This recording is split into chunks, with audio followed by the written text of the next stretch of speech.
Hey Jeannie, this is our back and belly awareness sequence. We're gonna add some bridges, some gentle twists, and then some core work. You can take this and do it in its entirety. You can break it down and pause it and go through each step in more reps.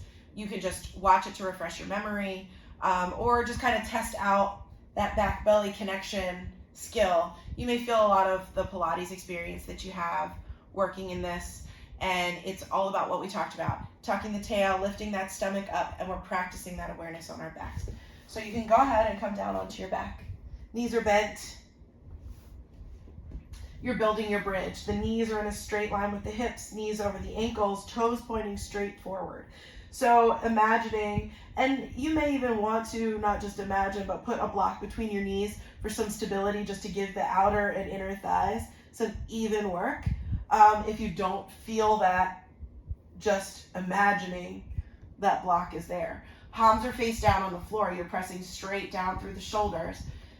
Big scoop through the tailbone. Let the belly suck in. Feel the quads engage. Scoop and lift, pressing down through the shoulders. Keeping the knees in line with the hips, knees over the ankles, lifting, scooping that tail, and then keep that tailbone scooped as you slowly lower down, trying to land that lower back very last. Inhale here, and exhale. The right ankle will now cross over that left hip, or left thigh. The right hand reaches through that triangle window, grab the back of the left thigh, and you can press the right elbow into the right thigh, pull that left leg in toward the body. And you can add little movements left and right, feeling those big muscles of your back sort of stretch and make some space through the pelvis. Feel relax through the shoulders, let your face go. Really soften through the belly, and just find efficiency. How much do you need to push out with the elbow? How much do you pull in through the thigh? And then inhale. Exhale, pull that stomach in, pull the hips up, crunch into a ball. Inhale. And exhale, you'll keep the ankle crossed and extend that left leg. Arms reach out overhead. And all that really matters here, the arms can be down and the leg can be down, but you're taking out that space underneath the back. You're pressing straight down through the belly. Arms reach, and if you can, you're extending the left leg. Quad is strong, pushing away from the body, keeping that right knee working down toward the ground, making that figure four through the legs, ears between the biceps, arms hover. Inhale, and pull back together. Pull the chin toward your chest, and then relax back into this figure four position, softening through the tops of the shoulders, face, head, jaw. Inhale and exhale. Release. Bring both feet back down onto the floor. You'll scoop that tailbone up, and once again coming into that big strong bridge. Press down through the shoulders. You can interlace the hands underneath the lower back and pull them towards your heels as another option to stretch the shoulders here.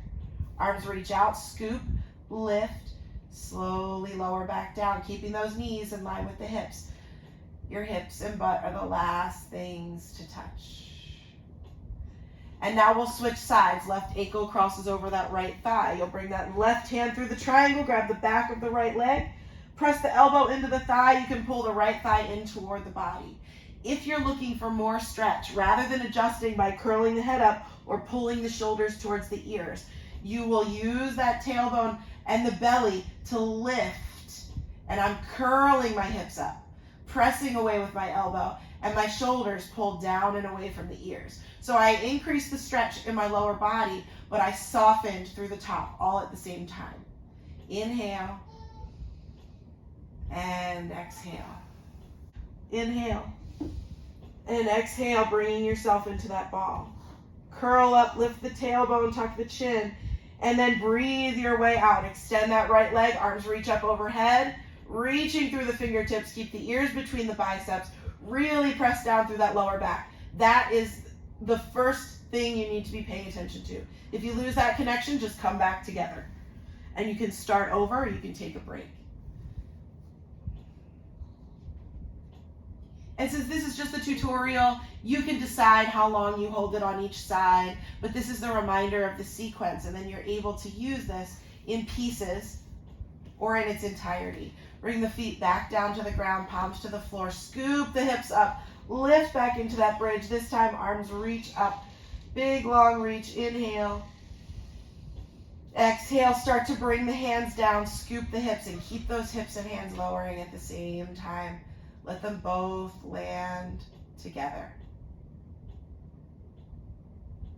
And you can bring the soles of your feet together, knees wide, stretching through that hip crease, but keeping the pelvis in line. No twisting through the spine, just allowing the hips to stretch gently with gravity here.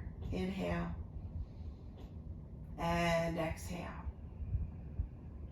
You can roll over onto one side, finding that fetal position. It may feel good to curl up, releasing through that lower back. Then you can push yourself back up to seated, and you may put a block underneath your tailbone. Elevate and find that lift. That stomach pulls in, tailbone drops. Big inhale. Big exhale.